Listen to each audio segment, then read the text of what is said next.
I like to move it, move it. I like to move it, move it. You like to move it. Hello amigos. Welcome to Move It Movie. As today's movie porter, we are introducing a movie recently released, Jungle Cruise. Jungle Cruise is a 2021 American fantasy adventure film directed by Jaume Collet-Serra, based on Walt Disney's theme park attraction of the same name.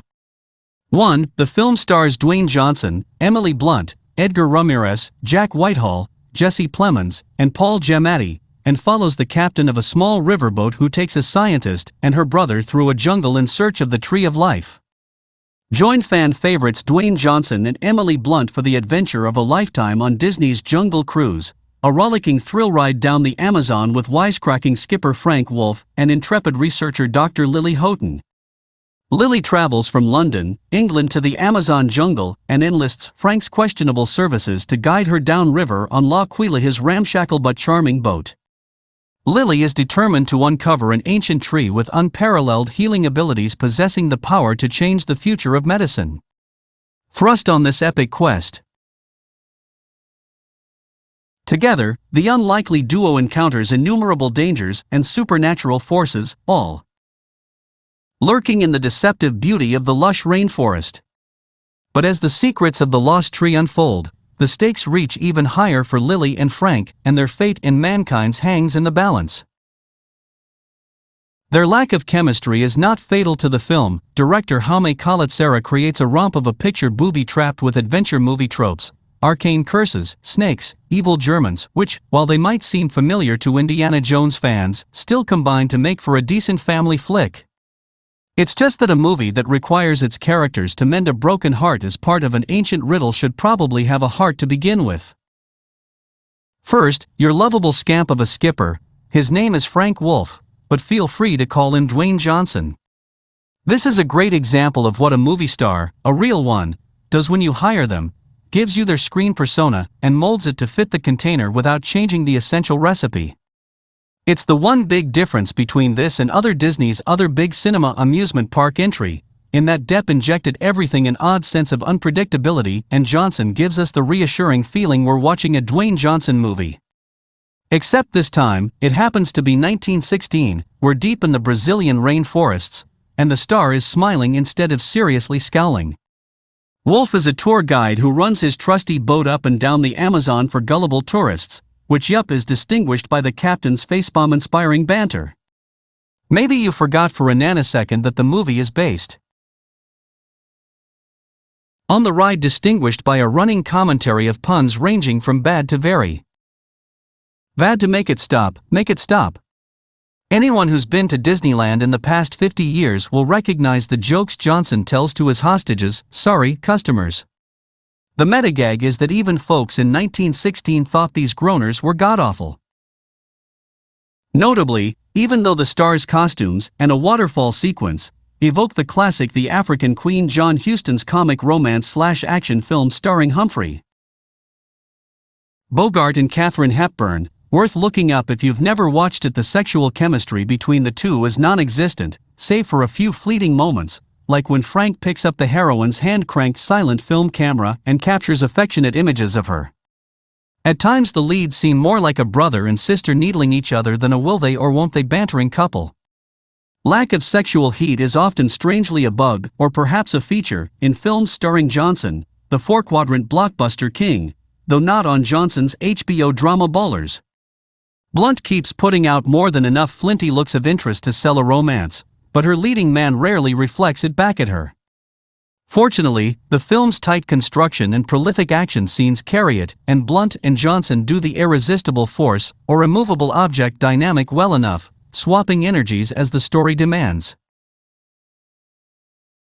Blunt's character, Lily Houghton, is a well-pedigreed adventurer who gathers up maps belonging to her legendary father and travels to the Amazon circa 1916 to find the tears of the moon, petals from a tree of life type of fauna that can heal all infirmities. She and her snooty, pampered brother McGregor, acted by Jack Whitehall, hire Frank skipper Wolff, acted by Johnson, to bring them to their destination. The only notable concession to the original theme park ride comes here. Wolff's day job is taking tourists upriver, and making cheesy jokes in the spirit of hosts on Disney Jungle Cruise rides of yore. On the mission, Johnson immediately settles into a cranky, but funny old sourpuss vibe, a la John Wayne or Harrison Ford, and inhabits it amiably enough, even though buoyant, almost childlike optimism comes more naturally to him than world-weary gruffness. The supporting cast is stacked with overqualified character players. Paul Giamatti plays a gold-toothed, sunburned, cartoonishly Italian harbor master who delights at keeping Frank in debt. Edgar Ramirez is creepy and scary as a conquistador whose curse from centuries ago has trapped him in the jungle. Jesse Plemons plays the main baddie, Prince Joachim, who wants to filch the power of the petals for the Kaiser back in Germany. He's Belloc to the stars Indy and Marion, trying to swipe the arc. Unsurprisingly, given his track record, Plemons steals the film right out from under its leads. At the end of the story, Lily and Frank continue to a waterfall where they discover and raise a submerged temple. Meanwhile, Joachim has captured McGregor, forcing him to reveal Lily's location. Frank, Lily, McGregor, the Germans, and the Spaniards all converge in the temple that houses the tree. It is discovered the arrowhead is actually a heart-shaped locket containing a gemstone. After placing the gem and locket into the trunk, the dormant tree blooms under the blood moon. As a fight ensues, Lily recovers one flower. The Germans drown, Joachim is crushed to death, and Frank crashes his boat to block the river, turning himself and the Spaniards into stone. Lily, realizing her true feelings for Frank, sacrifices the flower to lift his curse and restore his mortality. Frank, who wanted to end his life, decides he will continue living to be with Lily. The moon's last beam blooms a single flower, allowing Lily's research to proceed. Upon their successful return to England, the Royal Society offers Lily full membership, which she rejects. Lily shows Frank all of London and teaches him to drive an automobile. Plans for a feature film based on the Jungle Cruise ride began in 2004 following the success of Pirates of the Caribbean, The Curse of the Black Pearl the year prior. The project lay dormant until 2011, when Tom Hanks or Tim Allen were set to star, though that version fell through and Johnson was cast in August 2015 and Blunt the following January. The rest of the cast joined in spring 2018, with filming taking place in Hawaii and Atlanta, Georgia from May through September that year.